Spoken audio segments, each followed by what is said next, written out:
Assalamualaikum warahmatullahi wabarakatuh. Perkenalkan, nama saya Rizka Fajria dengan NPM 2315100212. Di sini saya akan mempresentasikan hasil dari pembelajaran saya untuk memenuhi tugas UAS Akuntansi Liabilitas dan Ekuitas.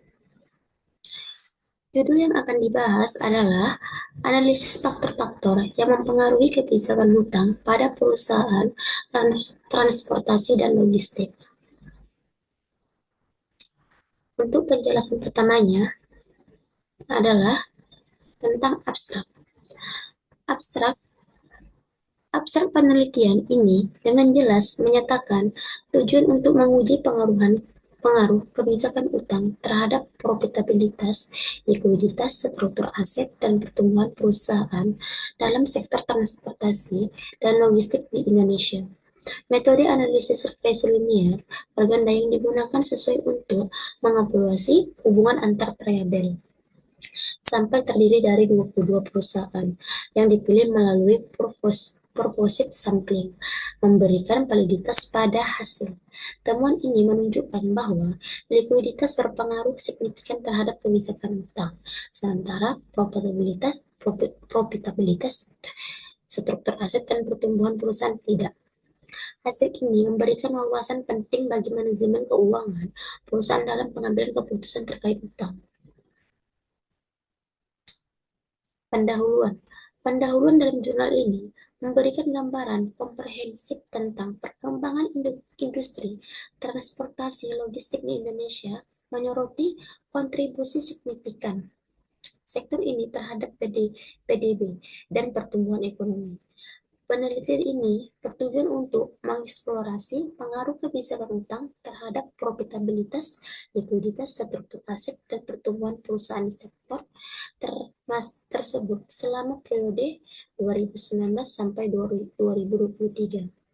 Metode analisis regresi linear berganda yang digunakan sesuai untuk menguji hubungan antar variabel. Temuan ini menunjukkan bahwa likuiditas ini berpengaruh signifikan terhadap kebijakan utang, sementara profitabilitas dan faktor lainnya tidak. Hal inilah menekankan pentingnya manajemen keuangan yang efektif dalam konteks tantangan yang dihadapi sektor ini. Tinjauan pustaka. Dalam tinjauan pustaka mengenai profitabilitas, likuiditas, struktur aset, dan pertumbuhan perusahaan, terdapat beberapa temuan kunci. 1. Profitabilitas. Ini didefinisikan sebagai kemampuan bisnis untuk menghasilkan laba dari operasi, return on asset atau ROA, menjadi indikator utama dalam mengukur efektivitas penggunaan modal. Likuiditas. 2. Likuiditas. Ini merupakan kemampuan perusahaan untuk memenuhi kewajiban jangka pendek diukur dengan rasio lancar. Likuiditas yang baik biasanya berkaitan dengan tingkat utang yang rendah. 3. Struktur aset. Ini menunjukkan komposisi aset tetap yang digunakan dalam operasional. Perusahaan dengan banyak aset tetap cenderung memiliki utang lebih besar. 4. Pertumbuhan perusahaan. Ini mengindikasikan kebutuhan pendanaan yang meningkat di mana utang dapat berkontribusi positif terhadap ekspansi. Penelitian inilah menunjukkan bahwa likuiditas dan struktur aset berpengaruh signifikan terhadap struktur modal, sedangkan profitabilitas tidak selalu menunjukkan pengaruh yang konsisten. Metode. Metode penelitian dalam jurnal ini menggunakan pendekatan kuantitatif dengan data sekunder yang diperoleh dari dokumen resmi seperti situs Bursa Efek Indonesia. Analisis dilakukan melalui regresi. Analisis dilakukan melalui regresi linear berganda menggunakan SPSS. Populasi penelitian terdiri dari 22 perusahaan transportasi dan logistik yang terdaftar di BI selama tahun 2019. Variabel yang dioperasionalkan mencakup kebijakan utang yang diukur dengan debt to equity ratio atau DER. Rumusnya, total hutang dibagi total ekuitas dan profitabilitas yang diukur dengan return on asset atau ROA yang rumusnya earning after tax dibagi total aset. Metode penelitian ini bertujuan untuk menghasilkan temuan yang andal dan relevan dalam konteks penelitian. Sampel. Penelitian ini menggunakan purposive sampling, yaitu strategi pengambilan sampel berdasarkan pertimbangan dan kriteria tertentu. Kriteria berikut diterapkan dalam penelitian ini. Nomor 1. Kriteria sampel penelitiannya, perusahaan sektor transportasi dan logistik yang terdaftar di Bursa Efek Indonesia atau BI pada periode pengamatan 2019 sampai 2023 itu berjumlah 37. 2. Perusahaan sektor transportasi dan logistik yang di atas tahun 2019 ini berjumlah 12. Lebih kurang 12. Nomor 3. Perusahaan sektor transportasi dan logistik yang tidak konsisten ini menerbitkan laporan keuangan LK tahunan di Bursa Efek Indonesia pada periode pengamatan 2019 sampai 2023. Ini berjumlah kurang 3. Jumlah perusahaan yang memiliki kriteria sampel inilah 22. Dijumlahkan 22. Likuiditas. Rasio lancar berfungsi sebagai rasio likuiditas. Dalam penelitian ini, rasio lancar di sini jumlahnya ini 37 dikurang 12 ini berarti hasilnya 25. 25 dikurang 3 sama dengan 22. Berarti jumlah sampelnya ini terdiri dari 22 perusahaan. Likuiditas. Rasio lancar berfungsi sebagai rasio likuiditas dalam penelitian ini.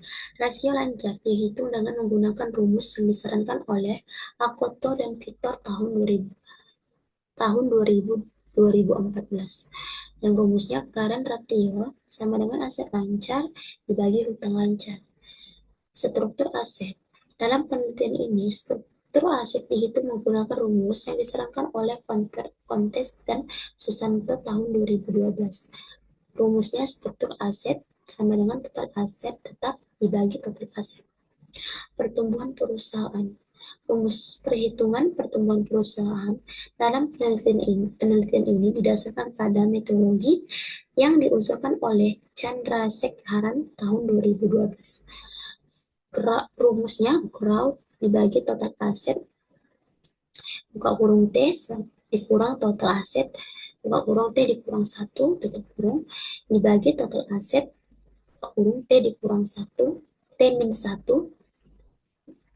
Ini rumusnya growth sama dengan total aset T dikurang total aset T min 1 dibagi total aset T min 1.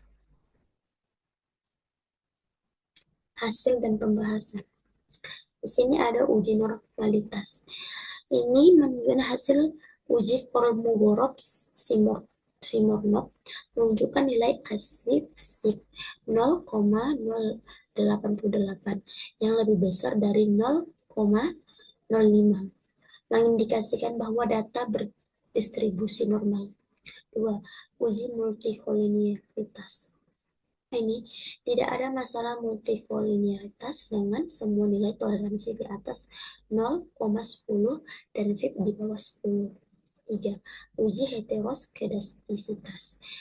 Sekat Tarford menunjukkan residual terdistribusi acak tanpa pola tertentu, menandakan tidak adanya heteroskedastisitas. 4. Uji autokorelasi. Nilai Durbin dikurang Watson D-nya 1658 menunjukkan tidak ada autokorelasi positif. Hasil dan pembahasan. Ini ada uji analisis linier berganda. Model regresi yang diperoleh adalah Y sama dengan 158.869 ditambah 1974 dikali 1 dikurang 0,398 dikali X2. Ini ada uji analisis linier berganda. Model regresi yang diperoleh adalah Y sama dengan 158.869 ditambah 1.974 X1. dikurang 0,398 X2 dikurang 0,562 X3 ditambah 0,188 X4. Interpretasi koefisien. Konstanta ini sama dengan konstanta 105 ini berjumlah 100 dari perjumlahan dari pertambahan dan perkurangan ini hasilnya adalah 158.869 menunjukkan nilai DER jika semua variabel independen bernilai 0 bahwa X1 koefisien positif 1974 menunjukkan bahwa peningkatan bahwa berkontribusi positif terhadap DER dengan signifikansi yang menunjukkan pengaruh signifikan P sama dengan 0,028 current ratio atau QR. X2 koefisien negatif min 0,398 menunjukkan bahwa peningkatan CL berakibat pada penurunan DER dengan pengaruh yang sangat signifikan. P lebih kecil 0,001 CJ of asset SA. X3 koefisien negatif min 0,562 menunjukkan penurunan DER dengan peningkatan SA tetapi tidak signifikan. P sama dengan 0,115. Growth X4 koefisien positif 0,188 menunjukkan bahwa pertumbuhan berkontribusi positif terhadap DER namun tidak signifikan. P sama dengan 0,723. Kesimpulannya, hasil analisis menunjukkan bahwa ROA dan CR memiliki pengaruh signifikan terhadap DER, sementara SA dan growth tidak menunjukkan hubungan yang berarti. 2. Uji koefisien determinisasi nilai adjustment R-squared sebesar 0,399 mengindikasikan bahwa sekitar 39,9% variasi dalam DER dapat dijelaskan oleh variabel independen dalam model ini. Inilah menunjukkan bahwa model cukup baik dalam menjelaskan variasi data, meskipun ada 60,1% variasi yang mungkin dipengaruhi oleh faktor lain di luar model. 3. Uji simultan F. Uji F menunjukkan nilai hitung sebesar 6.634 lebih besar dari nilai F tabel 2,69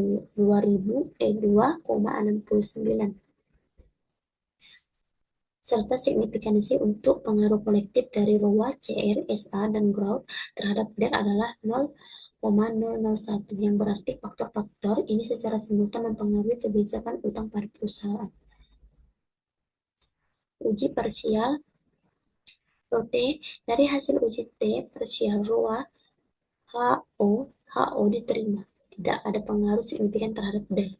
T estimasi sama dengan 2,306.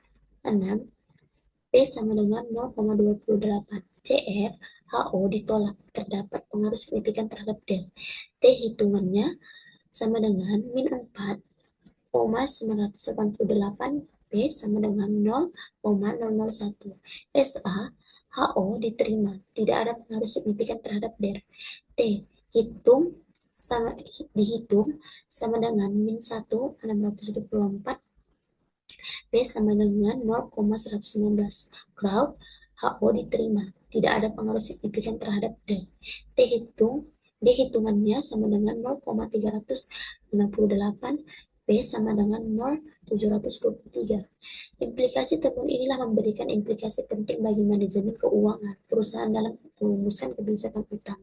Fokus pada peningkatan ROA dan pengelolaan likuiditas yang baik menjadi kunci untuk meningkatkan struktur modal perusahaan. Pembahasan. Dalam pembahasan jurnal ini, pengaruh profitabilitas, likuiditas, struktur aset, dan pertumbuhan perusahaan terhadap kebijakan utang di sektor transportasi dan logistik dianalisis secara mendalam.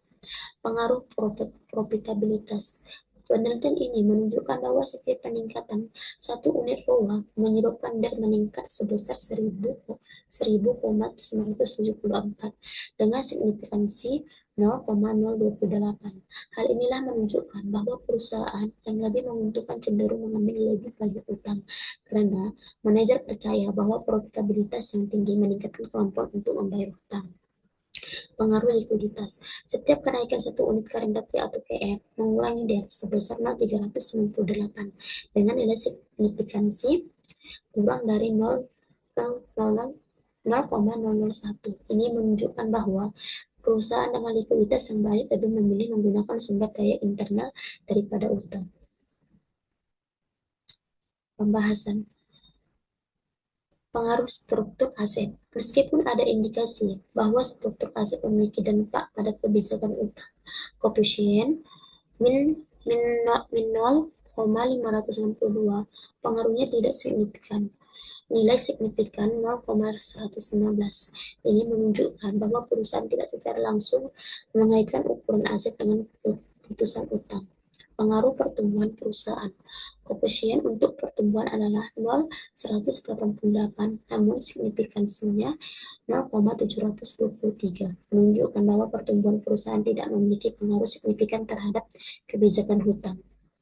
Secara keseluruhannya, penelitian ini menekankan bahwa profitabilitas dan likuiditas adalah faktor yang lebih berpengaruh dalam pengambilan keputusan terkait kebijakan utang dibandingkan dengan struktur aset dan pertumbuhan perusahaan. Kesimpulan, nomor satunya variabel likuiditas current current atau KR merupakan satu-satunya variabel independen yang menunjukkan pengaruh penting untuk kebijakan utang.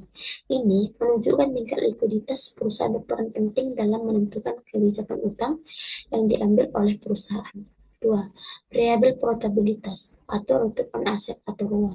Dampaknya ini struktur aset SA dan pertumbuhan perusahaan growth terhadap kebijakan utang ini tidak signifikan secara statistik. Hasil inilah menunjukkan bahwa perubahan dalam pertumbuhan perusahaan, struktur aset, dan profitabilitas tidak terlalu memengaruhi keputusan yang dibuat perusahaan tentang kebijakan utang mereka. 3. Penelitian ini memberikan kontribusi yang signifikan untuk membantu para pemangku kepentingan, termasuk manajemen bisnis, memahami unsur-unsur yang mempengaruhi kebijakan utang. Selain itu, temuan penelitian ini dapat menjadi dasar bagi penelitian tambahan di bidang keuangan perusahaan. Sekian dari presentasi saya.